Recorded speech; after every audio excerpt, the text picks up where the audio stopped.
If you walked through the streets of Miami, Florida in the middle of the 1970s, you would have noticed a strange phenomenon that puzzled the locals and delighted the shopkeepers. The finest jewelry stores, the luxury car dealerships, and the high-end electronic shops were not filled with American millionaires or Arab oil sheikhs or European aristocrats. They were filled with Venezuelans. They were everywhere. They were loud, they were happy, and they were incredibly rich. They moved in packs, families of 10 or 12, navigating the malls of Florida like conquering armies. They had a nickname among the merchants of the Sunshine State. They were called the Damedos. This translates simply to "give me two." Because when a Venezuelan liked a pair of Italian shoes, he didn't buy one pair, he said, "Give me two. One for me and one for my friend." When he bought a color television, which was the marvel of the age, he said, "Give me two. One for the living room and one for the bathroom." They paid in cash. They carried suitcases full of US dollars that were crisp and new-smelling of the bank vaults in Caracas. They bought condos in Brickell and mansions in Coral Gables without asking the price. They tipped waiters with $100 bills. To the average American struggling with the recession and inflation of the Carter years, these people seemed like visitors from another planet, a planet made of gold. Back in Caracas, the skyline was transforming before the eyes of the world. It was a city of construction cranes and neon lights, a concrete jungle growing faster than any other city in the hemisphere. It was the only city in South America where the Concorde, the supersonic jet that catered to the global elite, landed regularly. You could fly from Paris to Caracas in 3 hours, arriving in time for a champagne lunch at a French restaurant in Altamira that served lobster flown in that morning from Maine. The shops in the Sabana Grande district sold the latest fashions from Milan and Paris before they even arrived in New York or London. The whiskey consumption per capita in Venezuela was the highest in the world. They drank 18-year-old scotch like it was water. It was a party that seemed like it would never end. It was the era of Saudi Venezuela. To understand this moment of insanity, this fever dream of consumption and abundance, we have to understand the illusion. The world looked at Venezuela and saw a miracle. They saw a South American nation that had somehow cracked the code of development. It had a stable democracy where power changed hands peacefully every 5 years. It had a growing middle class that owned cars and homes. And above all, it had oil, rivers of oil, oceans of oil. But what looked like a miracle was actually a trap. It was a golden cage that was being built bar by the global financial system. And the people inside the cage were too drunk on cheap gasoline and expensive scotch to notice that the door was being locked. The story of the Saudi era begins not in Caracas, but thousands of miles away in the deserts of the Middle East. In October 1973, the Yom Kippur War broke out. The Arab oil-producing nations, furious at Western support for Israel, declared an oil embargo. They turned off the tap. The price of oil did not just rise, it exploded. It quadrupled overnight. It went from $3 a barrel to $12 a barrel in the blink of an eye. It was the biggest transfer of wealth in human history. Money flowed like a tidal wave from the industrial economies of the United States and Europe into the coffers of the OPEC nations. Venezuela was a founding member of OPEC. In fact, the entire idea of OPEC, the Organization of the Petroleum Exporting Countries, was largely the brainchild of a Venezuelan visionary named Juan Pablo Perez Alfonso. He was a brilliant but austere man who drove a small car and read by candlelight to save electricity. He had warned his countrymen years earlier that oil was the devil's excrement. He said it brings trouble, it brings waste, it brings corruption. He predicted that the sudden influx of unearned wealth would rot the soul of the nation. But in 1974, nobody was listening to the warnings of a grumpy old man. They were listening to the sound of cash registers ringing. The president of Venezuela at this moment was a man named Carlos Andrés Pérez, known to everyone as Cap. He was a charismatic, energetic populist who walked fast, talked faster, and wore loud plaid jackets. He took office in 1974, just as the tsunami of petrodollars hit the Venezuelan shore. He found himself in a situation that no leader in history had ever faced. He had too much money. The treasury was overflowing. The central bank literally did not have enough vaults to store the international reserves. They had to stack sacks of dollars in the hallways of the Ministry of Finance. Carlos Andrés Pérez declared that Venezuela would use this money to become a first world nation within a decade. He coined the phrase, La Gran Venezuela, the Great Venezuela. His plan was audacious. He wanted to nationalize the oil industry, which was still run by American companies like Exxon and Shell. He wanted to build a massive steel industry in the jungle to rival Pittsburgh. He wanted to build the largest hydroelectric dam in the world. He wanted to give a scholarship to every student who wanted to study abroad. He wanted to turn Venezuela into a modern industrial power that would lead Latin America into the 21st century. And for a few years, it seemed to work. The government launched the Gran Mariscal de Ayacucho Scholarship Program. Tens of thousands of young Venezuelans were sent to the best universities in the United States and Europe completely free of charge. They were the children of mechanics and maids studying at Harvard and Oxford and the Sorbonne. It was a noble dream, a massive investment in human capital that was supposed to secure the future. But behind the dream, the economy was rotting. This is where the concept of the Dutch disease comes in. When a country gets a massive influx of foreign currency like dollars from oil, it makes the local currency very strong. The Venezuelan bolivar was pegged to the dollar at a rate of 4.30. It was solid as a rock.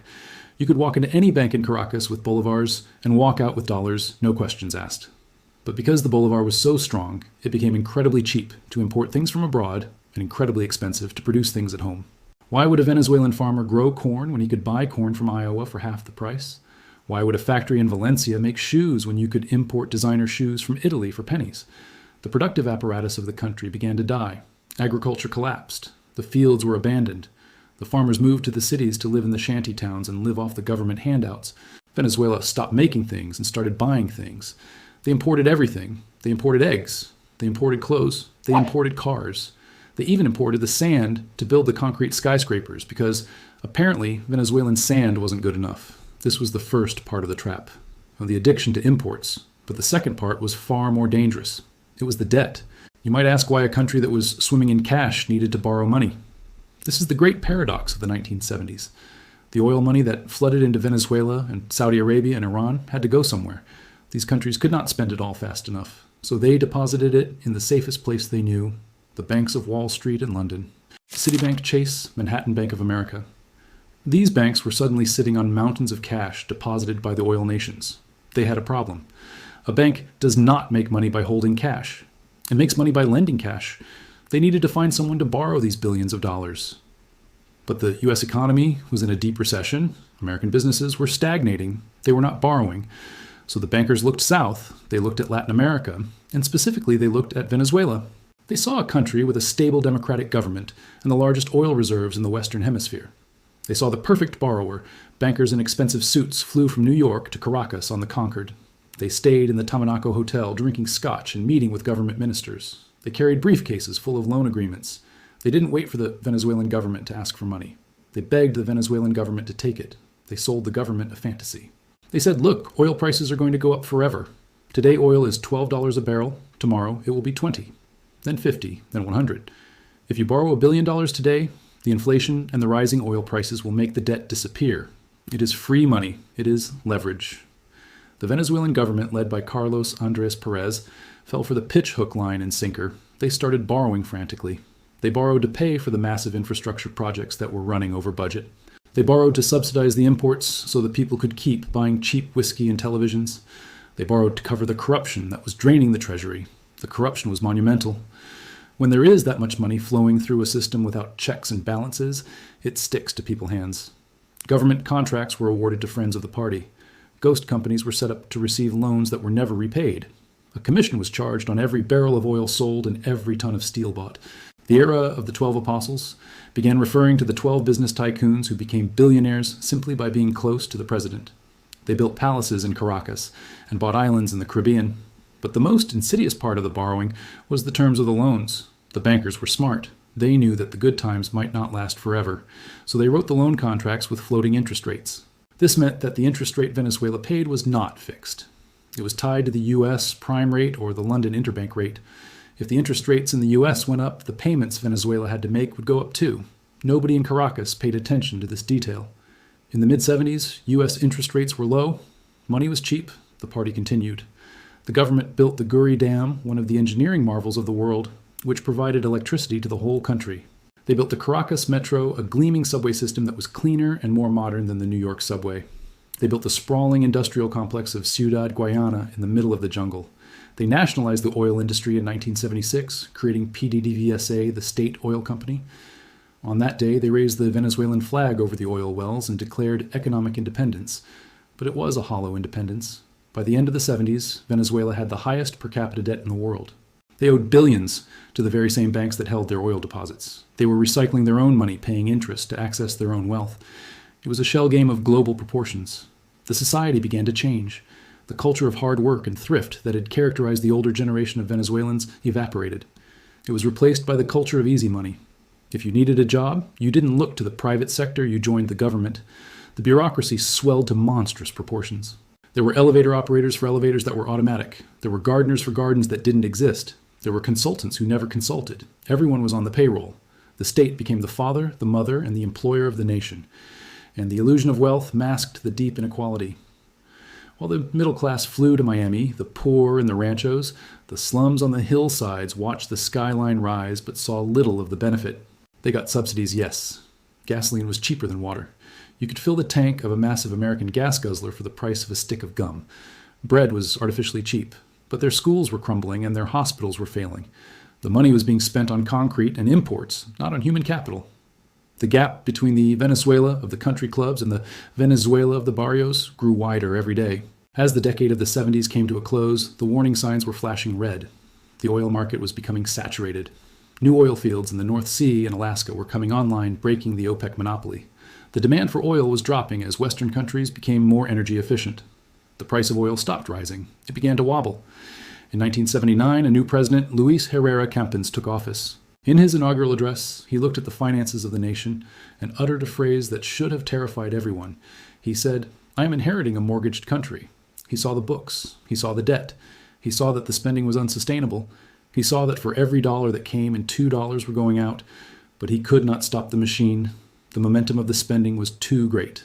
The political cost of austerity was too high. The people were addicted to the subsidies.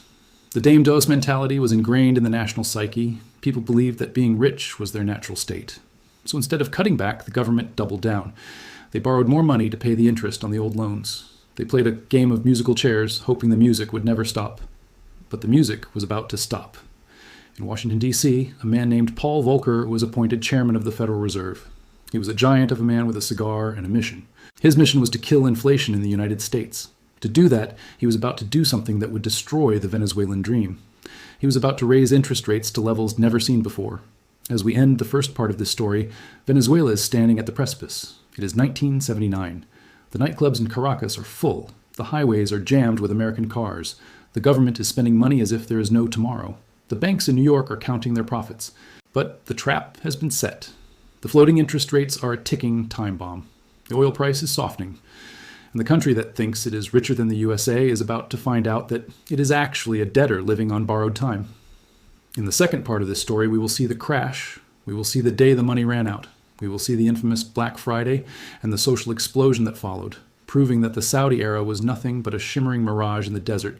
The year is 1981 and the trap is about to snap shut. In the United States, the chairman of the Federal Reserve, Paul Volcker, makes a decision that will shake the foundations of the global economy. To fight the runaway inflation of the dollar, which was eating away at the American economy, he raises interest rates to 20%. It is a shock therapy for the American economy, painful but necessary. But for Venezuela, it is a death sentence. Remember the fine print in those loan contracts, the floating interest rates.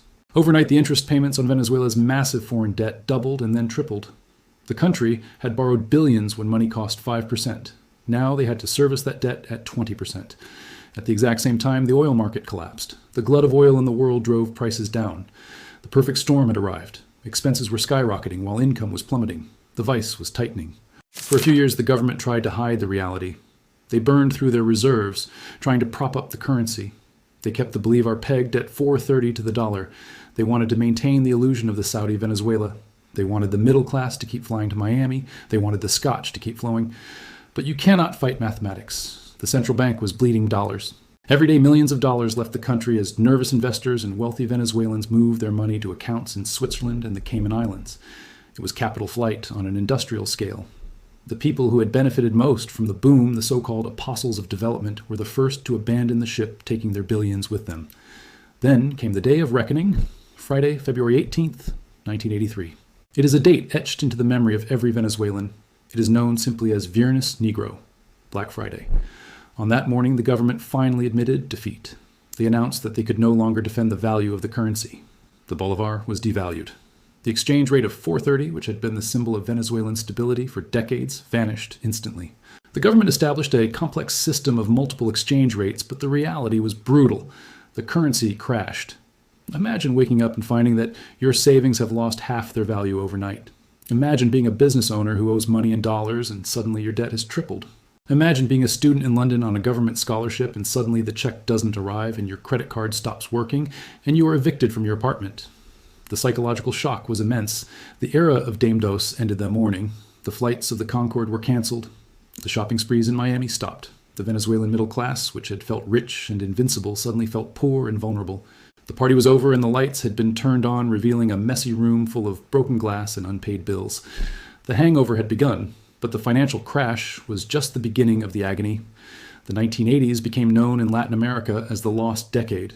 For Venezuela, it was a slow, painful slide into poverty. The government was bankrupt. They could no longer borrow from the international banks because the banks knew they couldn't pay. In fact, the banks were now the enemy. This is where the twist of the banking system comes into play. The same American banks that had practically forced loans onto Venezuela in the 70s were now demanding their money back with aggressive ruthlessness. They sent teams of lawyers and accountants to Caracas. They demanded that the government cut social spending. They demanded that subsidies be removed. They demanded that the state assets be sold. They did not care that the Venezuelan people were suffering. They only cared about the solvency of their balance sheets. The smiling bankers with the briefcases were replaced by grim auditors with calculators. The Venezuelan government tried to negotiate. They refinanced the debt again and again, but every refinancing came with conditions, and every condition meant more pain for the average citizen. The infrastructure that had been built during the boom began to rot. The roads developed potholes that swallowed cars. The hospitals ran out of medicine and the equipment broke down. The schools fell into disrepair. The great Venezuela was crumbling before people's eyes. By 1988, the situation was desperate. The man who had presided over the boom, Carlos Andrés Pérez, decided to run for president again. He campaigned on nostalgia. He reminded people of the good times. He promised to bring back the abundance. He danced on stages and waved his arms. The people desperate for hope believed him. They voted him back into office in a landslide. They thought that simply by having him in the palace, the oil prices would rise and the dollars would return. They thought he had a magic wand. But when Cap took office in 1989, he found the cupboard was bare. There was no money. The international reserves were effectively zero. He had no choice. He had to turn to the lender of last resort, the International Monetary Fund, the IMF. The IMF offered Venezuela a bailout package, a loan of $4.5 billion to stabilize the economy. But the IMF is not a charity. They demanded a strict structural adjustment program. It was called El Gran Viraje, the Great Turn. The package required the government to lift price controls on goods. It required the privatization of state companies. And most explosively, it required the removal of the subsidy on gasoline. For Venezuelans, cheap gasoline was a birthright. It was the one tangible benefit they got from being an oil-rich nation. Raising the price of gas was a taboo. It was the third rail of Venezuelan politics. But Carlos Andrés Pérez, trapped by the debt, and the bankers agreed to the terms. He announced the package on television, telling the people that the sacrifices were necessary for the future. On February 27th, 1989, the new prices went into effect. The price of gasoline rose, and with it, the price of public transportation. The bus drivers raised their fares. The people living in the commuter towns around Caracas woke up to go to work and found they couldn't afford the bus ride. It started as a small protest in the town of Guarinas. People began to shout. They began to burn tires. And then, like a spark falling into a pool of gasoline, the anger exploded. The protest spread to Caracas. People descended from the ranchos into the city center. But this was not a political march. It was a riot. It is known as the Caracazo. For 3 days, the city of Caracas burned. People looted supermarkets. They looted electronics stores. They looted shopping malls. They were taking back what they felt had been stolen from them. They were looting the symbols of the Saudi era that they could no longer afford. They carried sides of beef and television sets on their backs. It was the rage of a population that had been promised paradise and given purgatory. The government panicked. The police were overwhelmed. Carlos Andrés Pérez, the man who had been the hero of the people, suspended constitutional rights. He sent the army into the streets. He gave the order to shoot. The repression was brutal. Soldiers with automatic weapons fired into the crowds. They fired into the shanty towns. They fired indiscriminately. The official death toll was around 300, but human rights organizations estimate that thousands may have died. Bodies were buried in mass graves. The Caracazo broke the bond between the people and the democratic system. It destroyed the legitimacy of the traditional political parties. It destroyed the myth of Venezuelan exceptionalism. The illusion of the 70s had led directly to the massacre of the 80s. The wealth had been a trap. By borrowing against the future, Venezuela had mortgaged its stability. The U.S. banking system had profited on the way up, collecting massive fees for arranging the loans and holding the deposits. And they profited on the way down, getting bailed out by the IMF packages that squeezed the Venezuelan people to pay the interest. The psychological scar of this era cannot be overstated. It created a deep resentment against the United States and against capitalism. The people felt tricked. They felt that the wealth of their nation had been looted by a conspiracy of foreign bankers and corrupt local elites. They looked at the rusting skeletons of unfinished construction projects and saw monuments to theft. They looked at the politicians and saw liars. It was in this environment of ruin and anger that a young military officer named Hugo Chavez saw his opening. 3 years after the Caracazo in 1992, he launched a coup attempt. He failed militarily, but he succeeded politically. He told the people that the system was rotten. He told them that the oil wealth belonged to them. He tapped into the nostalgia for the lost wealth and the anger at the betrayal. When he spoke, he wasn't just speaking about politics. He was speaking about the broken promise of the Saudi era. The Saudi era proved that money is not wealth. Wealth is productivity. Wealth is education. Wealth is institutions. Venezuela had money, but it didn't have the institutions to manage it. It suffered from the resource curse in its most acute form. The oil made the state autonomous from society. The government didn't need taxes from the people, so it didn't need to listen to the people. It only needed to please the international oil markets and the international bankers. When the oil markets turned and the bankers turned, the state collapsed. The tragedy of the Dame Dos generation is that they thought they were investing in a modern country, but they were just spending their inheritance on a party. They woke up with a hangover that has lasted for 40 years. Today, if you visit Caracas, you can still see the remnants of that era. You can see the futuristic architecture of the 70s, now stained and crumbling. You can see the skeletons of buildings that were never finished standing like tombstones. And in the minds of the older generation, you can still find the memory of the time when the Concorde landed at Maiquetía Airport and the Venezuelan Bolivar was the envy of the world. But it is a bitter memory, because they know now that the wealth was not real. It was a loan taken out against their children's future, and the payments on that loan are still being made today in the form of poverty migration and the destruction of a nation that once dreamed of being the great Venezuela. The banks got their money back, the politicians got their kickbacks, but the people got the bill, and the bill was everything they had. The story of Saudi Venezuela is the story of Icarus flying too close to the sun on wings made of oil and borrowed dollars only to fall crashing into the sea. This is John, and this is the Cinematic History Tales channel. Subscribe now to stay ahead of the curve, because when the history books are written, you'll want to be among the few who saw it coming.